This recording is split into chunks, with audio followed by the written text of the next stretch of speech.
अस्सलाम वालेकुम एस्पायरेंट्स। आज हमारा लेक्चर नंबर है 5 और हमारा टॉपिक है कल्चर। और आपने अगर अभी तक मेरा चैनल सब्सक्राइब नहीं किया तो प्लीज़ सब्सक्राइब कर लें ताकि आपको आने वाले लेक्चर्स का फ़ौरन अलर्ट मिलता रहे। तो चलें स्टार्ट करते हैं। तो सबसे पहले ये देख लें कि आप इस टॉपिक में क्या क्या पढ़ेंगे। जैसे ये है कल्चर, फिर है डेफिनेशंस, फिर आप पढ़ेंगे types of culture, characteristics of Pakistani culture और फिर एंड पे है एलिमेंट्स ऑफ कल्चर। तो स्टूडेंट, सबसे पहले सवाल ये है कि कल्चर होता क्या है। जैसे कि यहाँ पे लिखा है कि culture is anything which gives identity to the society. मतलब कोई भी चीज़ जो कि सोसाइटी की पहचान होती है वो कल्चर कहलाती है।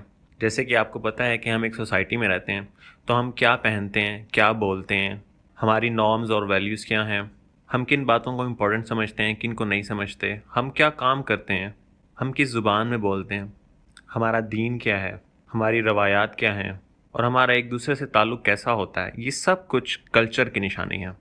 तो एडवर्ड बी टेलर एक एंथ्रोपोलॉजिस्ट थे जिन्होंने सबसे पहले कल्चर वर्ड यूज़ किया जब उन्होंने अपनी किताब प्रिमिटिव कल्चर 1871 में लिखी। तो चलें अब देख लेते हैं कि ये कल्चर वर्ड आया कहाँ से। एक्चुअली में अभी तक ये किसी को कंफर्म नहीं है कि ये कल्चर वर्ड ड्राइव कहाँ से हुआ है। कुछ ऐसा कहते हैं कि ये लैटिन वर्ड कल्टस से निकला है जिसका मतलब है केयर, और कुछ का मानना ये है कि ये फ्रेंच वर्ड कोलैर से निकला है जिसका मतलब है टू टेल। तो चलें अब इसकी डेफिनेशन देख लेते हैं। ये डेफिनेशन रैल्फ लिंटन ने लिखी है जो कि एक एंथ्रोपोलॉजिस्ट रहे हैं, जो लिखते हैं कि the way of life of its members, the collection of ideas and habits which they learn, share and transmit from generation to generations. मतलब कि ये वही कह रहे हैं कि ये कलेक्शन ऑफ आइडियाज़ हैं, हैबिट्स हैं जो कि इंसान सीखता है और शेयर करता है, और फिर यही आइडियाज़ और habit generation to generation transfer होती हैं। क्लाइड क्लोखोन कल्चर को ऐसे डिफ़ाइन करते हैं, a design for living held by the members of particular society. मतलब किसी भी सोसाइटी में जो मेंबर्स के रहने का तरीका होता है और उनका जो स्टाइल होता है या उनका रहन सहन, उसको कल्चर कहा जाता है। फिर है हमारा topic types of culture. Culture कितने किस्म के होते हैं? तो ये 4 किस्म के होते हैं, जिसमें कि material culture, non material culture, ideal culture और रियल कल्चर। तो इनको बारी बारी देख लेते हैं। मटेरियल कल्चर कौन से होते हैं? जैसे कि नाम से ही वाज़ेह है कि मटेरियल चीज़ें, मतलब कोई भी ऐसी चीज़ जिनको हम टच कर सकते हैं, देख सकते हैं, इस्तेमाल कर सकते हैं, उसको मटेरियल कल्चर कहा जाता है। जैसे कि हमारे टूल्स हो गए जो कि हम औजार इस्तेमाल करते हैं, हमारे फर्नीचर, जो हमारी सवारियाँ हैं, बिल्डिंग्स हैं जिसमें हम रहते हैं, डैम्स हैं, रोड्स हैं, ब्रिजेज़ हैं। मतलब ये सारी मैटर से बनी चीज़ें जो कि हमें नज़र आ सकती हैं, जिनको हम बना सकते हैं, देख सकते हैं, बिगाड़ सकते हैं। तो ये सब कुछ मटेरियल कल्चर में आता है। मतलब इस टाइम आप जहाँ बैठे होंगे, आप किसी रूम में बैठे होंगे, किसी हॉल में बैठे होंगे, किसी फर्नीचर पे बैठे होंगे, फिर आपने कुछ पहना होगा, फिर आप कुछ देख रहे होंगे, आप मोबाइल देख रहे होंगे या लैपटॉप देख रहे होंगे, या इवन के हो सकता है आपके पास हीटर भी ऑन हो, या अगर गर्मियों में देख रहे हैं तो शायद फ़ैन ऑन होगा, फिर कहीं कबर्ड्स भी होंगी, घर होगा, फिर बाहर रोड्स होंगी। जो भी चीज़ आपके इन टच है वो आपके कल्चर को रिप्रेजेंट करती है। फिर इसके बाद है non material culture. Non material culture में वो चीज़ें आ जाती हैं जो कि नॉन मैटर हैं, जिनको आप देख नहीं सकते, टच नहीं कर सकते। जैसे कि लैंग्वेजेस हैं, लॉज हैं, नॉर्म्स हैं, वैल्यूज़ हैं, बिलीव्स हैं, रिलीजन है। ये सब चीज़ें आपकी नॉन मटेरियल कल्चर में आ जाती हैं। लैंग्वेजेस मतलब कि आप ज़ुबान कौन सी बोलते हैं, लॉज आपके कानून कैसे हैं, नॉर्म्स आपकी रवायात क्या हैं, वैल्यूज़, बिलीव्स और रिलीजन। अब देखें, मटेरियल कल्चर और नॉन मटेरियल कल्चर को देख के आपको ये अंदाज़ा हो गया होगा कि जो कुछ भी आपके इर्द गिर्द है, जो आप इस्तेमाल कर रहे हैं, जो आप बोल रहे हैं, जो आप समझ रहे हैं, जो आप सोच रहे हैं, वो सब कुछ आपका कल्चर है। अच्छा, फिर आ जाता है आइडियल कल्चर। आइडियल कल्चर और रियल कल्चर एक्चुअली में नॉन मटेरियल कल्चर के ही टाइप्स हैं। तो आइडियल कल्चर क्या होता है? Values, norms, believes which are society claims to follow. मतलब जो इस टाइम आपका कल्चर होगा वो आइडियल कल्चर नहीं होता। आइडियल कल्चर वो होता है जो कि इंसान ख्वाहिश करता है कि यार मेरा वैसा कल्चर होना चाहिए। जैसे इमरान खान एक नारा लगाते हैं, मदीना की रियासत। तो मदीना की रियासत एक्चुअल में हमारा एक आइडियल कल्चर है। मतलब वो लोग जो हमारे बेस्ट मुसलमान थे दुनिया में आज तक, उन्होंने जो सोसाइटी बनाई थी वो सोसाइटी कैसी थी, उनकी क्या वैल्यूज़ थी, उनका कैसा कल्चर था, वो हमारे लिए एक आइडियल कल्चर है। और आइडियल कल्चर में एक और बात भी माइंड में रखेगा कि इसमें कोई बुराई नहीं होती। मतलब आइडियल कल्चर में कोई नेगेटिव बात, कोई क्राइम, कोई अनएथिकल चीज़ आइडियल कल्चर में नहीं होती। फिर है रियल कल्चर। रियल कल्चर होता है जो कि हमारा एग्जिस्टिंग कल्चर है। मतलब कि हमारे कल्चर में कुछ अच्छी बातें भी होती हैं और बुरी बातें भी होती हैं। हमारे कल्चर में अच्छी वैल्यूज़ और नॉर्म्स तो हैं, लेकिन उनके साथ साथ क्राइम भी पाया जाता है। कुछ लोग चोरियाँ भी करते हैं, झूठ भी बोलते हैं। तो ये सारे जो क्राइम्स हैं ये भी हमारे रियल कल्चर का हिस्सा हैं। फिर है टॉपिक करैक्टरिस्टिक्स ऑफ कल्चर, कि हमारे कल्चर की खसूसियात क्या हैं। तो सबसे पहले है कल्चर इज़ लर्नड। मतलब कल्चर सीखा जाता है। हमें कोई भी किसी की अच्छी बात लगती है तो वो हम अडॉप्ट कर लेते हैं। हमें किसी की कोई लैंग्वेज अच्छी लगती है वो हम सीखने की कोशिश करते हैं, या कोई अच्छी बात नज़र आती है तो वो भी हम सीखने की कोशिश करते हैं। इसके अलावा जो हमारे प्रोफेशंस हैं, जैसे कि डॉक्टर्स हैं, टीचर्स हैं, पुलिसमैन हैं, तो ये सब कुछ भी हमारे कल्चर का हिस्सा है, लेकिन ये हम सीखते हैं तब हम ये बनते हैं। तो इसलिए है कल्चर इज़ लर्नड, मतलब ये कल्चर सीखा जाता है। फिर है कल्चर इज़ शेयर्ड, कल्चर को शेयर भी किया जाता है। बहुत से ऐसी बातें होती हैं, बहुत से नॉर्म्स होते हैं जो कि हम लोगों से शेयर करते हैं कि यार ये अच्छी बात है, इसको अडॉप्ट करो, ऐसा मत करो, ऐसा करो। और हमें कोई भी अगर सोसाइटी की कोई अच्छी बात नज़र आती है तो वो हम शेयर ज़रूर करते हैं अपने फ्रेंड्स के साथ, फैमिली के साथ। इसी तरह वो कल्चर फिर डेवलप हो जाता है। उसके बाद है कल्चर इज़ डायनेमिक। डायनेमिक का मतलब ये है कि चेंज होने वाला।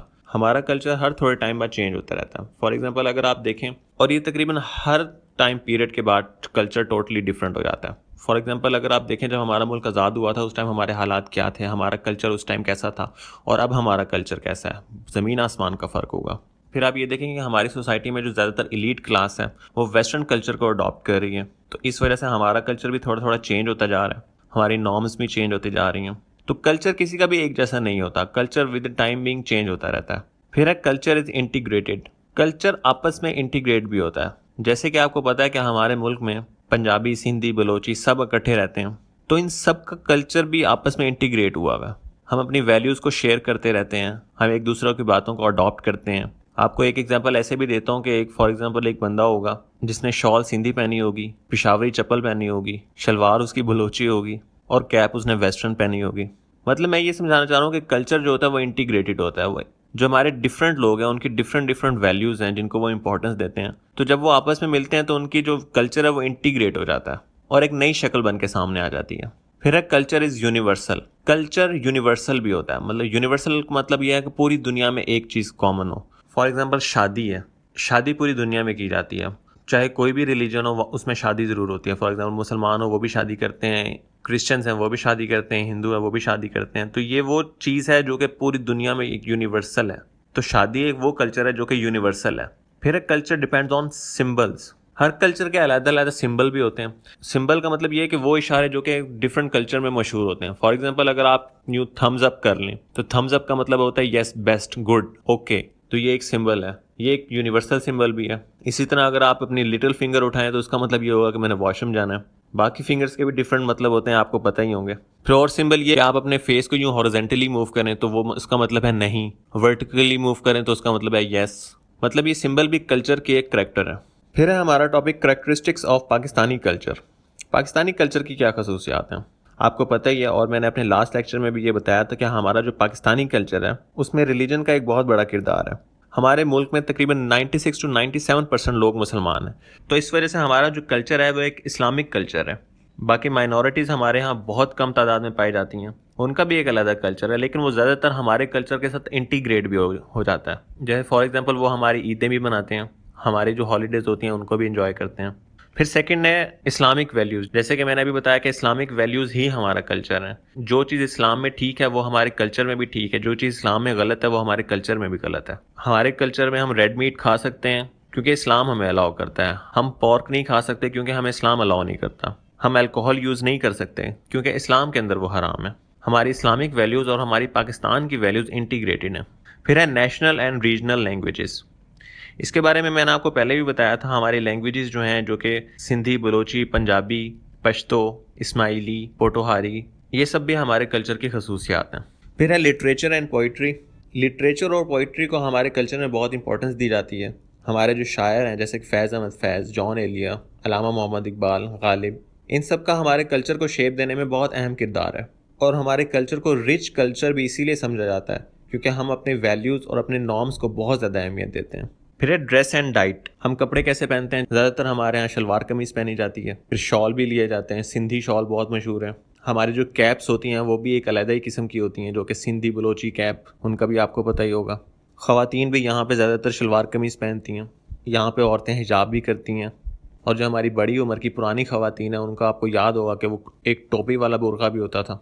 तो ये सब कुछ भी हमारे कल्चर में आता है। फिर है डाइट। डाइट का भी आपको पता ही है कि हम क्या कुछ खाते हैं, क्या कुछ पीते हैं। हमारा फूड हलाल होता है जो कि हमें इस्लाम ने अलाउ किया है। हम बीफ खाते हैं, मटन खाते हैं, चिकन खाते हैं।